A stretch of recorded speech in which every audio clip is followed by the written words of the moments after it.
大家好，开始今天的分享之前，希望你能给人间烟火点个订阅，我将会分享更多优质的内容。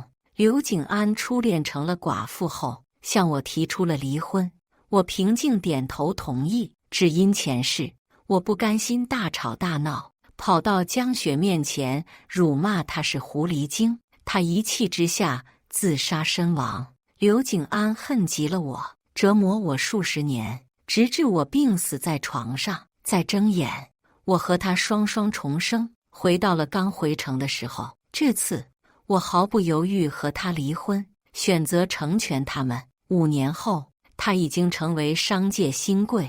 在酒店碰到穿清洁工衣服的我，他得意开口：“我知道你还爱我，但你也该找人嫁了。这个工作以后嫁人不容易。”笑死！谁给他的错觉我会留恋他这个渣男？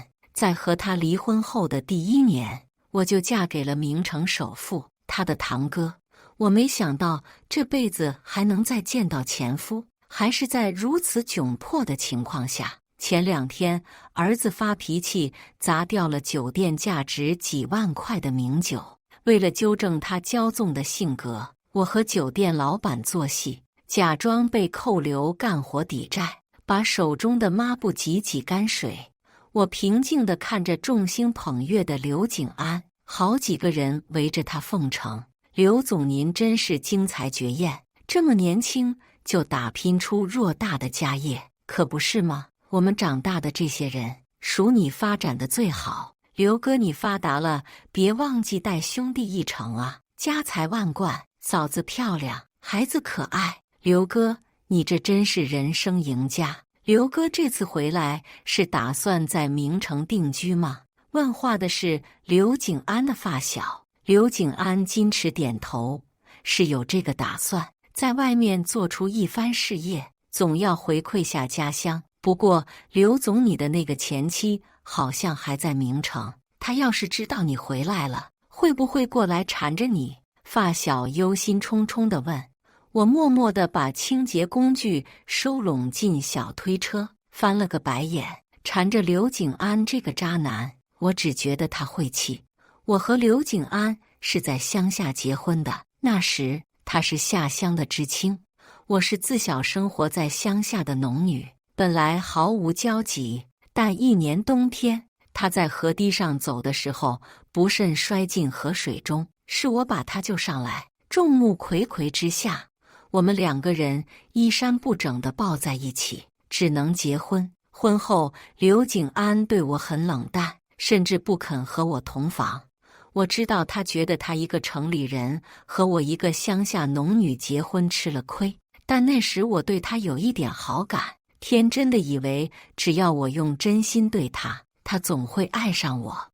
我在村子里把他照顾得无微不至，他的态度渐渐软化。3年后，他带着我回城，开始经商。我不懂这些事情，只能照顾好他的身体，为此特意去学了养生菜。我陪着他打拼了6年，和他一起从穷小子变成富翁，和他感情也越发深厚。除了没有孩子，几乎所有人都羡慕我有这么一个好老公，但这一切都是幻觉。在10周年纪念日那天，江雪从外地回来了，刘景安迫不及待地对我提出了离婚。他说，若不是我以救命之恩要挟，他根本就不会和我结婚。他爱的一直都是江雪，如今他丧夫回来，他要娶她，和他再续前缘。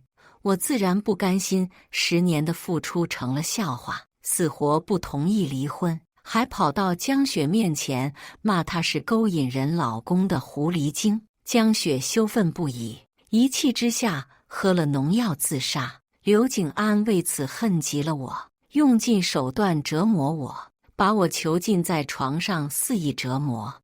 我被活生生饿死在床上。再睁眼，我回到了刚刚回城的第1年，面对他狰狞的表情，我知道他也重生了。重生后，我无比遗憾，为什么不是回到他落水那天？那时候我一定会放任他被淹死。刘景安把离婚协议书摔在我脸上，要求离婚。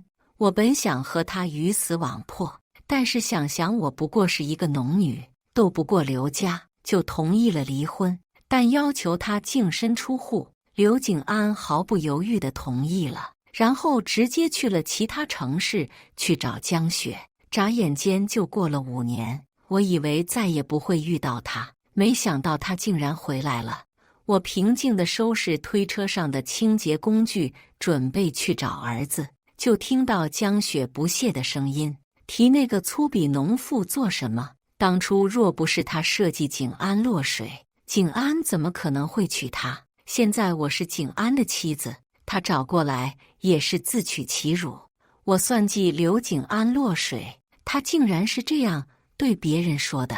或许是我推动板车的清洁车的声音大了一些，拐角处的刘景安抬头，正好和我对视。他看着我身上穿的清洁服，眼里闪过一抹优越。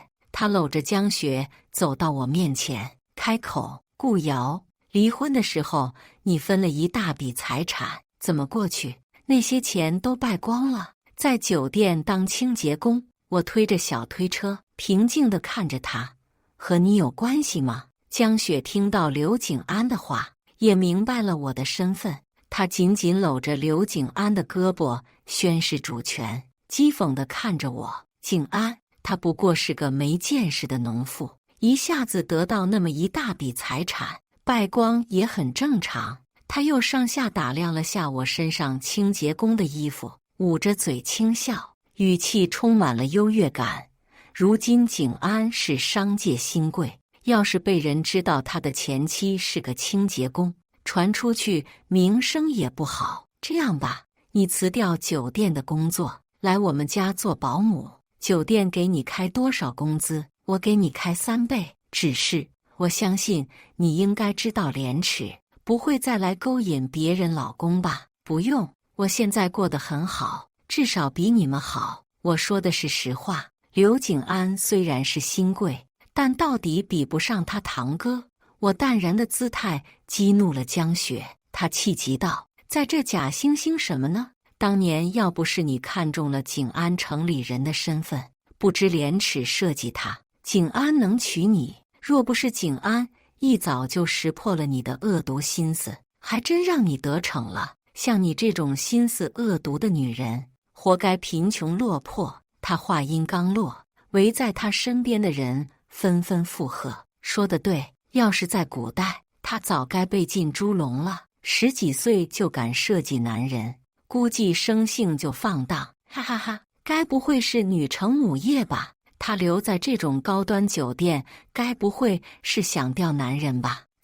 可不能让他得逞。经理是谁？赶紧把他开除了。各种各样的辱骂跑到我的耳朵里，让我想起前世被众人羞辱，父母上吊自杀的惨状，脸色不由得白了一些。江雪看着我苍白的脸色，顿时觉得我这是心虚。她鄙夷地看着我，有手有脚，偏偏不想自力更生，靠着男人过活。身为女人，我都为你羞耻。够了！她还要再说什么的时候，刘景安忽然怒喝一声，不耐地说：她好歹是我前妻，说话都注意点。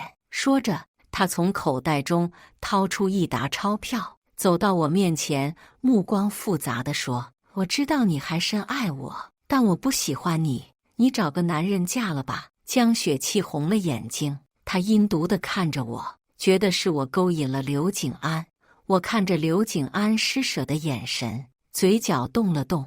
无论重生前还是重生后，他还是如此自大。是什么给你错觉，让你觉得我还喜欢你？我早就结婚了。我冷着脸说。刘景安却觉得我在撒谎，强撑面子。下一秒，一个男孩忽然从我身后冒出来，一下子把我撞倒在地上，还把推车上的清洁工具都砸在我身上。我的腰扭了一下，一动就钻心的疼，拖把砸在我眼睛上，我眼前一片模糊。坏女人，让你想抢我爸爸，我打死你！我倒在地上半天起不来，就听到小男孩得意洋洋的声音。江雪讥讽地看着我，假惺惺地说：“真是对不起啊，我孩子还小不懂事，看到小三总是会动手。不过也赖你，要是没有让我儿子误会，他也不会动手。这是500块钱，你拿去检查下身体。”我冷着脸从地上爬起来，刘景安伸手想扶我，我厌恶地一把甩开，质问：“这是你儿子？”刘景安还没有开口，江雪就迫不及待地炫耀：“当然，这是我给景安生的儿子。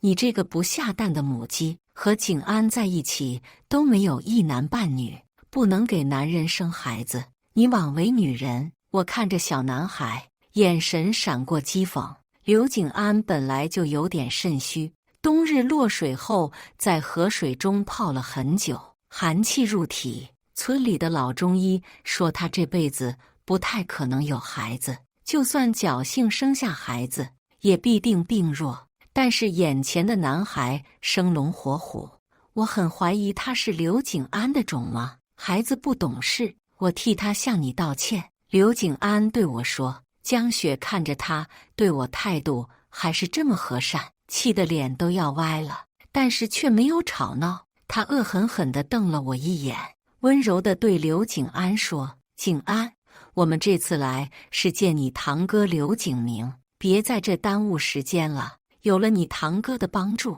我们才能很快在明城站稳脚跟。刘先生是刘总您表哥啊，他可是明城首富，有他的帮助，刘总您肯定会事业更上一层楼。”听到刘景明是刘景安的堂哥，周围的人的恭维声更大了。说话间，酒店大门缓缓打开，被他们提到的男人牵着儿子向我走过来。他身形挺拔，气宇轩昂，瞬间吸引了众人的视线。顿时，所有人都朝着他围过去，试图混个面熟。江雪更是仗着是亲戚，强行挤开旁人，拉着熊孩子来到他面前，讨好地说：“堂哥，您还记得我吗？之前和您有一面之缘，这是小少爷吧？刚好和我儿子年纪差不多，2个小孩肯定能玩到一起。”刘景安也奉承地开口：“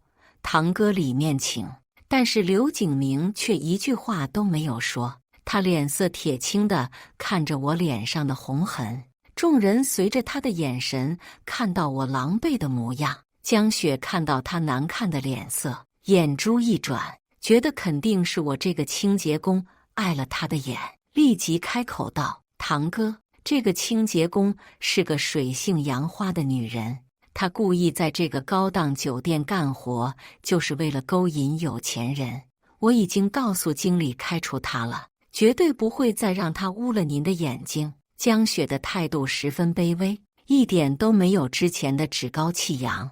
但刘景明并没有露出赞赏的表情，而是表情更加恐怖。他阴鸷地看着江雪，浑身气压低得不行。“你是说我妻子景耀集团的总裁夫人是个水性杨花的女人？”刘景明话音刚落，所有人都震惊得说不出话来。之前为了奉承江雪而对我大声辱骂的几个人更是白了脸，生怕刘景明会找他们的麻烦。“您的妻子？怎么可能？”江雪满脸的不可置信，她喃喃地说：“您不是说您的妻子是大家闺秀，端庄秀气吗？她不过是个农妇，粗鄙不已，怎么可能会是您的妻子？”刘景明也一脸的不相信。“堂哥，你在开什么玩笑？这种女人我都看不上，您的眼光比我还高，怎么可能看得上这个乡下的农妇？而且您早就知道她的身份，是我前妻，怎么可能会娶她？”刘景明心疼地把我搂在怀里，摸了摸我脸上的红肿。听到刘景安的话，他嗤笑一声，说明你有眼无珠，才让我娶了瑶瑶这么完美的女孩。她是你前妻又怎么了？有哪天法律规定我不能娶她？说着，他轻轻地亲了我一下，眼中的深情怎么也遮挡不住。他眼中的深情彻底让刘景安沉下脸色，他铁青着脸，恨恨地看着我，怒骂道：“堂哥，你糊涂啊！这个女人和我在一起过，如今嫁给你，根本不是真心爱你，是想报复我罢了。你不要被她蒙骗了。”听着他自大的话，我终于忍不住开口讥讽道：“报复你？你以为你是谁？一个忘恩负义的渣男而已，我怎么可能还会惦记你？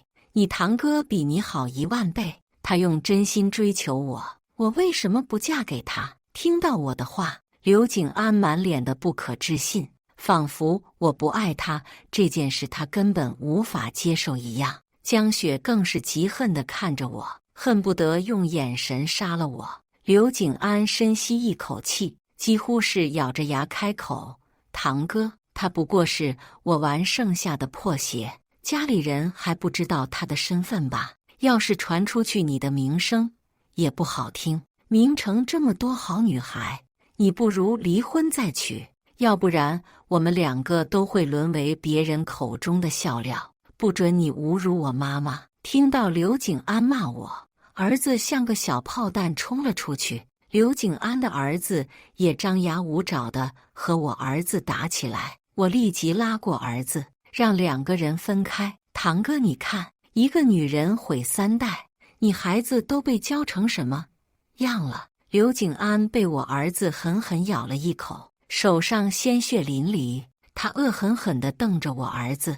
刘景明扯动了下领带，他把袖子挽上去，第一次不顾风度，一拳砸在刘景安的脸上，当着大庭广众的面和他打起来。刘景明常年健身，体能比刘景安好多了，把他按在地上揍。景安，景安，你怎样了？堂哥，为了一个女人，你连自己的兄弟都不要了吗？2个男人争一个女人，传出去，刘家要被别人笑话死。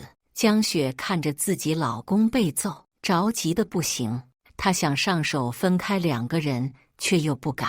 最后，她只能怒视着我，指着我的鼻子大骂：“你这个红颜祸水，害得2兄弟兄弟阋墙！你满意了吧？我告诉你，今天的事情传出去，刘家的长辈饶不了你。”这时候，刘景明一脚把刘景安踹开，他慢条斯理地整理好凌乱的衣服，冷漠地看着江雪：“看在你是女人的份上，我不打你。我既然娶了瑶瑶，就不会害怕她带来的名声问题，更别说没有人敢在我面前提这件事，也没有人敢轻视瑶瑶。她在明城女人中的地位和我在男人中的地位一样，只有无能的男人才会看重女人带来的面子。刘景安，你在外面混了这么多年，依旧还是这个熊样。”刘景安被揍得鼻青脸肿，他瘫坐在地上，喃喃自语：“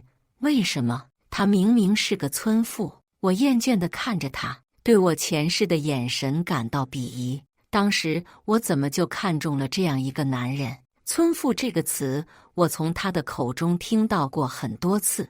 他从来都看不起我农妇的身份，因为我是农妇，所以他忘记了，在乡下村子中的时候，是我一手操持家务，没有让他累到半分，也是我去求了大队长，让他不被挨打。回到城中后，我们2个都没有钱，是我起早贪黑的去做零工补贴家用。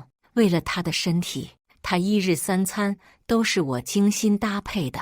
在这一段感情中，我自认为付出了我所有的真心，得到的却是无情的背叛。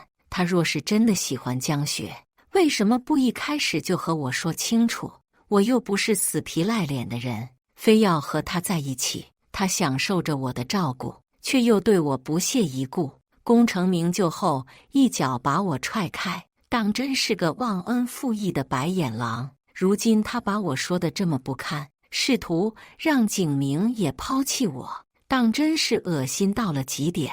我越想，心中的火气越旺，嘴角勾起一抹冷意。我开口道：“刘景安，我忘记和你说一件事了。当年你落水，正是寒冬腊月，老中医说你本来就肾虚，寒气入体后基本不可能有孩子，就算侥幸生下孩子，也必定病恹恹。看你儿子这活蹦乱跳的模样，我劝你还是去做个亲子鉴定吧。呵，你以为我会相信你的鬼话？刘景安却是一点都不相信，但他没有看到他身边的江雪躲闪的眼神。滚吧，别再出现在我面前！刘景明搂着我对刘景安呵斥道，搂着我牵着儿子大踏步地离开。回到家，刘景明拿药水给我涂抹额头上的红肿，我疼得倒抽一口凉气。他没好气地瞪了我一眼，平常在我面前耀武扬威，怎么到了外面像个小绵羊呢？你不会还对他余情未了吧？他的眼神充满了醋意。怎么会？他就是个渣男。当初和他在一起，是我年轻，没有见过好男人。有了你后，我怎么可能会看得上别的男人？看着他眼底的醋意，我急忙讨好地说：“这个男人可是个小心眼，对我曾经和刘景安在一起耿耿于怀，经常酸上一酸，然后借着这个借口使劲地折腾我。那你怎么不叫保安揍他一顿？明明在自己家的酒店。”我听着他的问话，说不出话来。为什么呢？可能是我依旧有点自卑吧。我和刘景明的相遇很狗血，前几年世道还很混乱，他生意做得很大，惹得其他人很眼红，就经常遭到袭击。我是在一条小巷中捡到他的，当时他浑身都是鲜血，奄奄一息。我本来不想管他，但到底拗不过天性的善良，救了他一命。把他捡回家后，我看着他身上的伤口，知道不能送他去医院。幸好在村里的时候，老中医教了我几个方子，都是消炎退烧的方子。我买了一些药熬给他吃，他命大，第二天就醒来了。醒来后，我十分严肃地和他说：“快点离开，至于救命之恩，给钱就好。”但是刘景明以养伤为借口住在我家，还说每天都会给房租。他给房租太多，我十分可耻的心动了。就这样，我和他逐渐熟悉，他经常来我家。1年后向我表白，面对他的表白，当时我十分纠结，因为我不仅知道他是名城首富，还知道他是刘景安的堂哥，我有些退缩了。一个女人嫁给堂弟后又嫁给堂哥，传出去名声到底不好听。而且我除了勤快，会做农活，也没有一技之长。我如实对他说了我的顾忌，委婉地告知他我们2个不合适。但是刘景明却说：“瑶瑶，你不能因为我堂弟那个傻逼就否定我。我真的喜欢你，我可以保证，没有人敢再议论你。”他说了很多，我被他的真诚打动，同意和他结婚，但要求隐婚。我实在是没有勇气面对流言蜚语。刘景明很痛快地答应了我的要求。这几年他把我保护得很好，没有人知道我的真实身份。同时，他开始教我认字读书，手把手地教我如何做生意。他用他的见识托举着我向上，用行动消除我的自卑。经过他几年的教导，我的确有了脱胎换骨的改变，名下也经营了几家酒店，但我始终有些别扭，迈不开这一步。刘景明看着我呆愣的表情，轻轻地叹了口气，对我说：“瑶瑶，你什么时候能给我一个正经的名分呢？我已经等了很久了。”我抬头看着男人略带哀怨的眼神，可能是今天有一次见到了刘景安，我心中的那道坎终于消失了。我轻笑一声说：“我等着你的婚礼。”刘景明还想说什么，听到我这一句话，他眼神猛地一亮，激动地开口：“你终于愿意和我结婚了。”我悠悠地叹了一口气，语气中满是释怀。之前是我一直没有看开，觉得我配不上你，但是我今天想通了，我本来就是一个很好的人，做错事的是刘景安，我不应该用他的过错来惩罚自己，我是配拥有幸福的。刘景明温柔地看着我，瑶瑶，这么多年你终于想开了，我从来没有介意过你村妇的身份，你不知道，当我濒死的时候看到你，仿佛是看到了女神。或许从一开始，我的确是对你抱有救命之恩的感激，在和你的日常相处中，我认识到你是一个温暖开朗的女孩，你身上的一切品质都深深地打动着我的心，只有你才能给我家的感觉。这天，我终于彻底对刘景明敞开了心扉，从此再无任何隔阂。但是我没有想到，刘景安居然有脸来找我，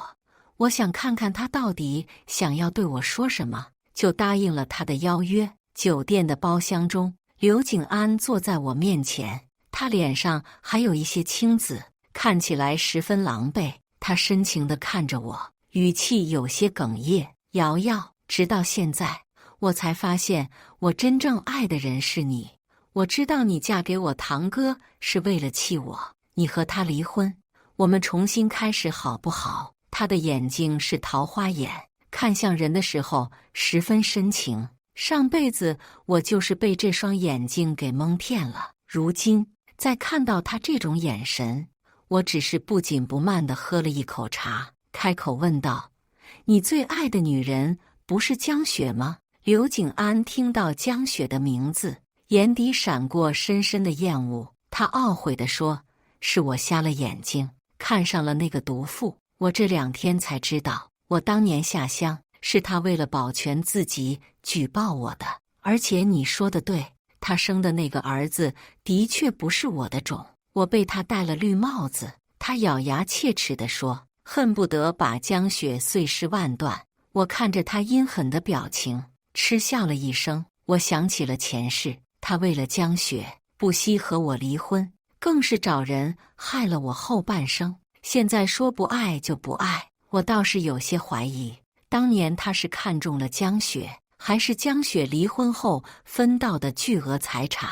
我堂哥他不是好人，能坐上首富这个位置，他的手段极为狠辣，你跟着他不会有好下场的。瑶瑶，你信我。刘景安还在不断地游说着，我打断了他的话，嘲讽开口：你说他不是好人，你是吗？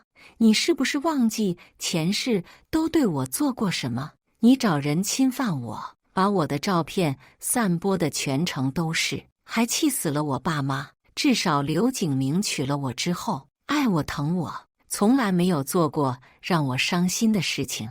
你拿什么和他比？刘景安眼底闪过一抹痛楚，他悔恨开口道：我知道我上辈子做错了，你给我一个机会，让我好好弥补你行吗？我们俩可是有10年的感情，你真的一点都不喜欢我吗？我不信。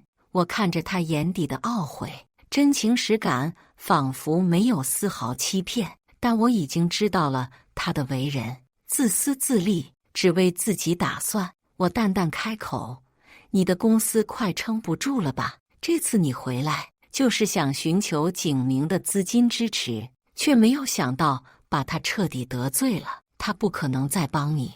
你在说笑什么呢？瑶瑶，我公司发展得很好。刘景安脸色微变，他勉强笑了下。刘景安，我已经不是之前的我了。在见到你的第2天，我就查到了你在外地的所有资料。你的公司因为你的决策损失了好几千万，现金流中断，如果没有新的资金补充进来，你就会破产。我慢悠悠地开口道：其实这件事并不是我查的，是某个男人在一大早就把资料放在了我床头前，生怕我会再和他复合。